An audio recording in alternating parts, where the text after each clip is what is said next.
Hey everybody, welcome back to another episode of Throwback Thursday. Today we're going back to 1990, and I've never done this box before. I was looking on my shelf of boxes that I have available, and I realized that I never opened a box of 1990 score on my channel. I've done 91 score and 89 score, but never 1990 score. And there's a really nice card in this set. Card number 697. It's the Bo Nose card. It's just Bo Jackson. He's got some shoulder pads on. He's got a bat behind his head. He's posing. Just says Bo on the back. It actually is a pretty valuable card. A PSA 10, that Bo card has sold on eBay for between $250 to $300 in a PSA 10. It's pretty crazy. I saw that card out at the antique mall. I think it was like $20 or $30 this past weekend. So that card definitely has a lot of, a lot of appeal, a lot of demand for that card. It's by far and away the most valuable card in this set. Second place is probably the Frank Thomas rookie card, which is still a nice card, but doesn't sell for nearly as much as the Bo Jackson in a PSA 10. Just think about that. A Bo Jackson PSA 10 90 scorecard is selling for more than double what two Tatis Jr. cards, rookie cards, are selling for now. My Tatis Jr. collection has been dropping in value, as all modern graded cards seem to just be falling off the face of the earth. All right, so let's go ahead and open this up. 1990 score. We'll see what we can find in here. I used to like 1990 score as a kid for a little while, and then I started to hate it. I don't know, I kind of just got into Topps probably around, I don't know if it was around 1991 or 92 or whatever it was, but I've always been a Topps guy. I did always buy the cheaper stuff though, and score was usually a pretty affordable pack that didn't break the bank. It was usually about 50 cents per pack or so back in the day. I don't know exactly if that's what the price point was of 1990 score, but this is a 704 card set, by the way. You'll see different colors on here. The most notable rookie card, like I said, is the Bo Jackson Bo card. There's also those Dream Team insert cards, which maybe we'll find one of those. It's a 10-card set. You can only find those. I guess we won't find those. Those are only in factory sets. Let's go and open these up and see what we can find. 1990 score, everybody. You used to be able to buy these boxes for about $5 a piece. They're a little more now. I think during the height of the pandemic, these went up to $50 a box. And look, there's Bo. That's not the Bo that we're after. Andre Dawson's a Hall of Famer, and I got excited there. These, by the way, I hated these as a kid. I'm just throwing those right in the trash right now as we go along too. Tom Goodwin, he was a nice little player there for a little while. First base coach for the New York Mets for a long time. Keith Hernandez, speaking of the Mets are going to retire Keith Hernandez's numbers, so that's good news for good old Keith. Maybe someday that could get him some brownie points to maybe somehow get into the Hall of Fame. There's Barry Bonds. Used to like that card a lot as a kid. Here's the back, by the way, of the cards. I thought these cards were pretty nice. Typical kind of like early 90s, late 80s score background. Gives you a player picture. You know what? Scorecards weren't all that terrible. There's Fred McGriff. He should be in the Hall of Fame. We've got Scott Bryant, first round pick card. And man, that's a pretty weird face right there. I don't know if he's about to sneeze or what the deal is with Scott Bryant, but they couldn't have got a better picture of him. It's pretty awful. There's good old Charlie Huff throwing that knuckleball that allowed him to pitch into his 80s, apparently based off of his appearance. Joe Youngblood's pretty popular. He's always the answer to a trivia question. He got a hit with two teams in the same day. Got a hit with, I think it was at the Cubs, then got traded over to the Giants and played for them that night and got another hit. I think something along those. I don't know if those teams are correct. If there's Wade Boggs, he's a Hall of Famer. We're still looking for the Bo card. There's Steve Hosey. Didn't really become anything too special. Still looking for Bo. The Bo card. A $250 card in a PSA 10. That's pretty crazy to me. But we'll see. There's Jay Bell. We'll see if we can find him. I hope we can find him. It's not a guaranteed with 704 cards in this set, and only, there's what, 36 packs times 16? Do your math real quick and figure that out. I think typically a box of 36 and 15 packs is like 540 cards or so. So there's a chance we don't even see the Bo today. I hope we see him. Hope we get the Frank Thomas. There's Jim Corsi. He actually just passed away, if I'm not mistaken. I might be wrong, but I think I remember hearing about that in the news. There's Devon White. We've got another #1 pick card. It's Brent Maine. We just cannot find the Frank Thomas, but there's still a lot of time. Lance McCullers looking away.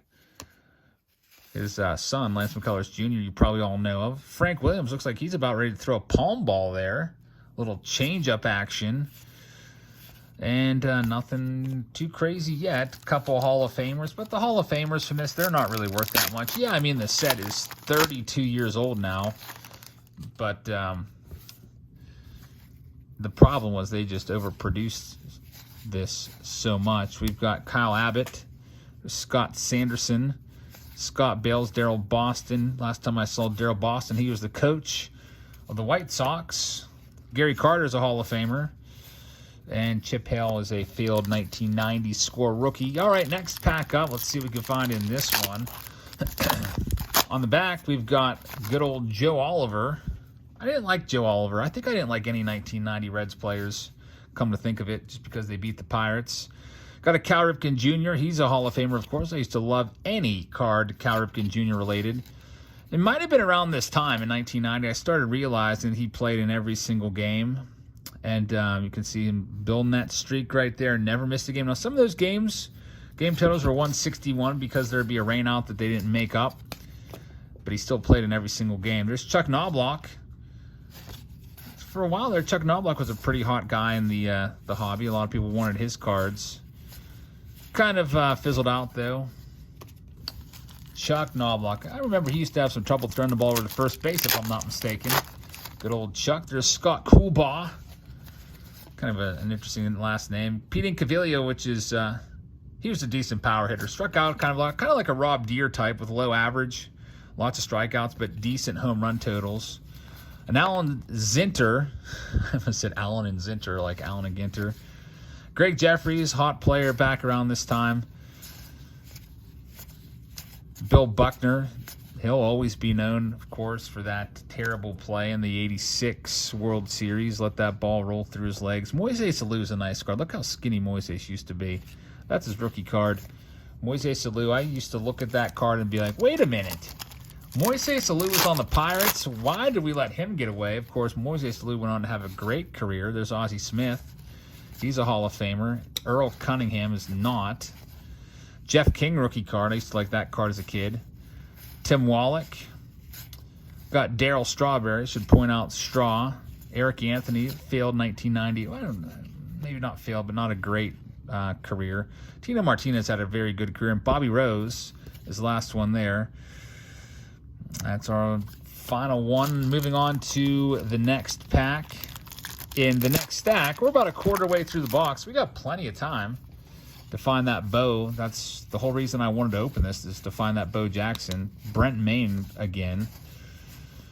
The Bo's going to have a white border, so that's what you got to look out for. Charles Nagy, he was a nice one. Former pitching coach. I don't know if he still is or not. Next pack up. Got this nice little bag of a pack. I guess it makes it hard to search, right?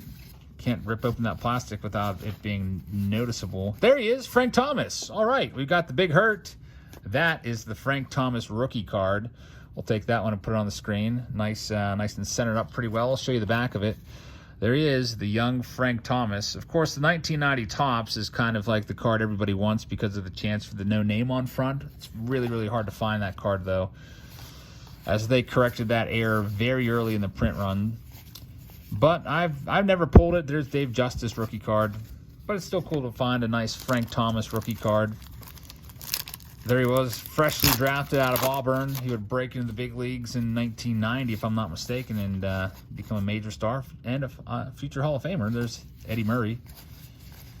Got Paul Coleman. That's the thing about rookie cards. You see all these rookies in here. Most of them are failed rookies. Then you have some good ones like Larry Walker. That's a Larry Walker rookie card. Of course, he would go on to the Hall of Fame. And Jason Grimsley is the last one. So 2 decent rookies so far, and no Bo yet. Randy McCammett. Man, that's a weird Weird looking pose right there. We got Donald Harris. There's good old Raphael Belliard, Doug Drabick, kind of a pirate pack. I would have been really happy about the Doug Drabick back in the day. Ken Griffey Sr., Lenny Dykstra. Look at that. It's a Griffey pack. Ken Griffey Jr. and Sr. in the same pack. That's a second-year Griffey card. Let's show you the back of the kid. There it is, Ken Griffey Jr., second-year card. I like that one. So overall, it hasn't been a terrible box. We got a lot of the good cards. We're just missing the big card, which is that Bo Jackson. There's good old Lance Johnson, Mr. Triple. Oral Hershiser. I wouldn't be surprised if he gets in the Hall of Fame someday. Cal Eldred, he had a nice career. Cal Daniels, Dan Quisenberry, former closer there. Tony Pena, multiple-time All-Star, and Lance Johnson. Next pack up of 90 score. I wonder what other common sets I've skipped and have not featured in a Throwback Thursday yet that I need to do. I know I did 89 tops. I did 90 tops. I think I even did 88 tops. I may have even done 88 Donruss at some point. I couldn't believe I missed 90 score. Oh, just maybe just missed another Griffey there, as the senior was back again. All right, next pack up. Rip this baggie open. Robin Ventura, second-year card. There's Chris Sabo. I used to hate him. There's Ryan Sandberg. Used to love Sandberg. He's a Hall of Famer. I had a Sandberg book. There's good old Scott Bryant once again. He looks like he'd be a good villain or something like that, like in a Batman series. Harold Baines is a Hall of Famer. Jose Uribe is not. There's Steve Olin. He died in that very tragic boat crash along with Tim Cruz in spring training of 92, I think it was. 91 or 92. Also, Bob Ojeda was in that crash, and Ojeda survived, but the other two, unfortunately, did not. We've got a number one pick of Steve Hosey once again. There's Mookie. And Lenny Dykstra once more. Man, too many repeats. John Allred rookie card is a nice one. He had some very good seasons, including a season that he hit 363 in. I think it was 93. Next, we've got Dean Wilkins. Don't remember him whatsoever.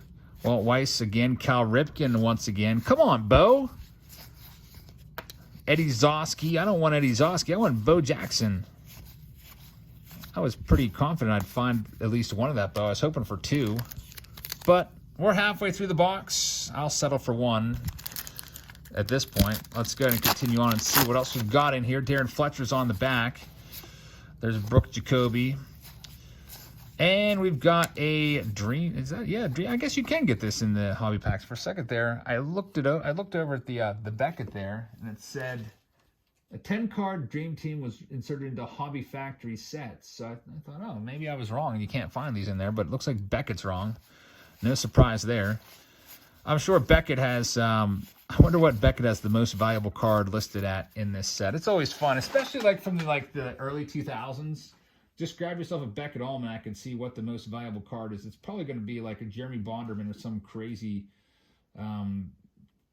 one like that. They've got Kurt Schilling at $1 in this.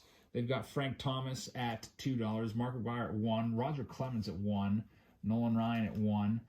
Card number 697, the best card in the set, Bo Jackson, they have valued at 50 cents. At least in this Beckett Almanac I'm looking at from last year. Next, I mean, it's got to be impossible to go back and change prices for like 3-4 million cards. Omar Vizquel is a terrible card. I hate Omar Vizquel. And man, I just heard some terrible news about him a couple months ago. If you've been following along with the Hall of Fame vote, which is coming up soon, Omar Vizquel lost almost all of his support. He was on track to probably get into the Hall of Fame. Just came up shy of 3,000 hits, one of the greatest defenders of the era, maybe second to just Ozzie Smith at that shortstop position. There's a nice Mike Scott. But there was news that broke 2 years ago. He had domestic abuse allegations against him. Now, they are just allegations. You have to wait, innocent until proven guilty and everything. But, that's still not great. But then more news came out this past year of him abusing a boy with autism in the clubhouse of a AA team. I mean, It's just, it's all allegedly, I guess, but it's in the news. Terrible, terrible news right there. And basically it cost him almost all of his Hall of Fame support.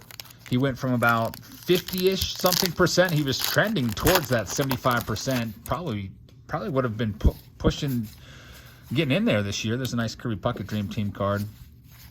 But now he's dropped the whole way down to 10%. It's just terrible stuff right there. There's Scott Lusader. I don't remember him whatsoever.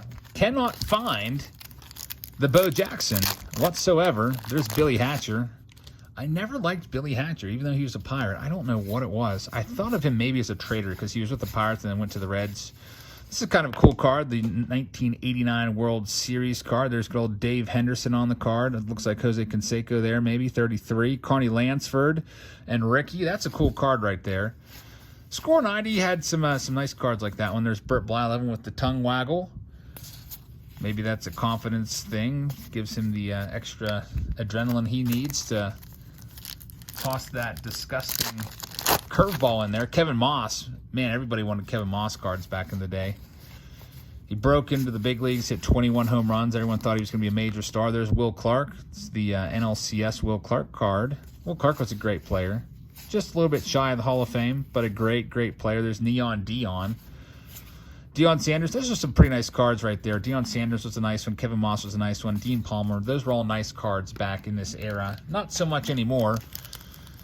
Now we get down to our almost bottom of the third stack. There's Barry Bonds again. Darn it, I keep getting all these repeats. I'm getting everybody but the Bo. This is a cool card here.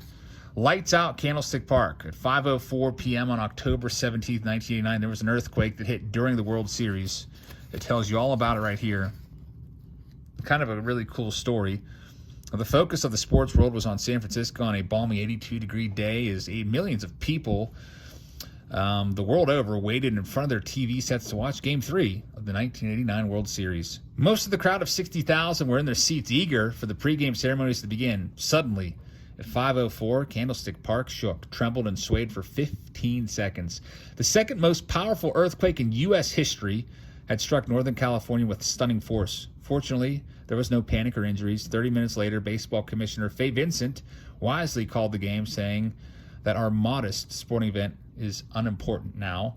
Baseball indeed became insignificant in light of the enormity of the tragedy that had occurred. We found out where the priorities of life are, said Giant catcher Terry Kennedy. The World Series doesn't mean anything compared to what happened in this city tonight. While the city slowly struggled back to life, baseball also eased back into focus. Game 3 was scheduled for a week after its original date if Candlestick Park was safe. We know our place, said Vincent. We don't want to intrude on this most serious situation. Baseball's goal is to finish the series in a graceful way and acknowledge the dignity of the community.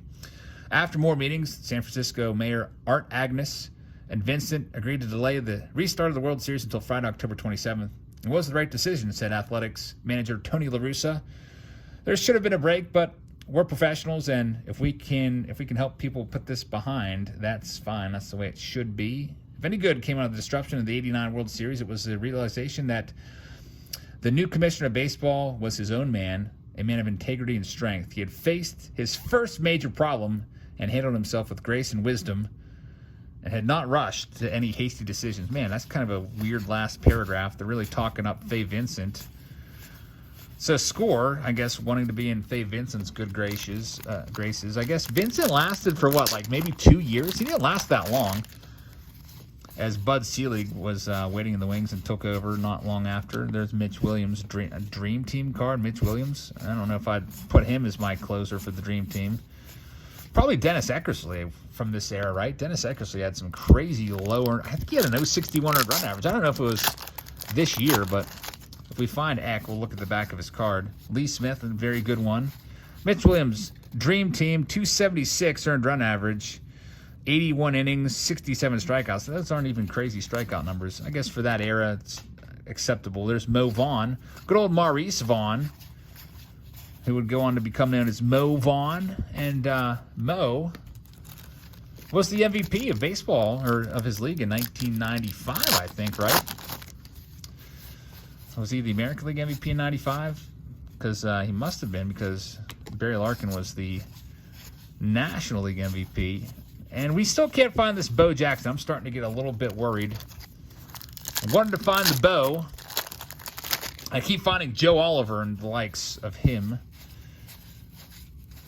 There's Kyle Abbott. I have to pick up all these Sportflix trivia cards. By the way, those are just trivia cards I'm tossing aside. They just, if I would put them in my stack that I have building off to the side here, it would make it all unstable to fall over.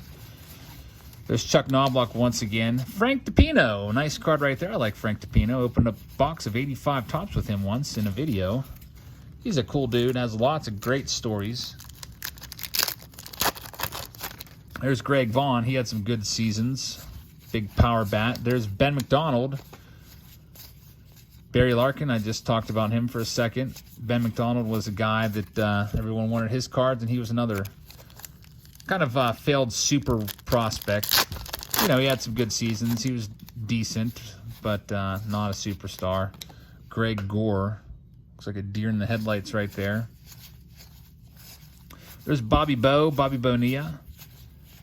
Bernie Williams rookie card. I'll put that one down. I don't know why Bernie didn't get more of a look for the Hall of Fame. He's in the Yankees Hall of Fame out in Monument Park.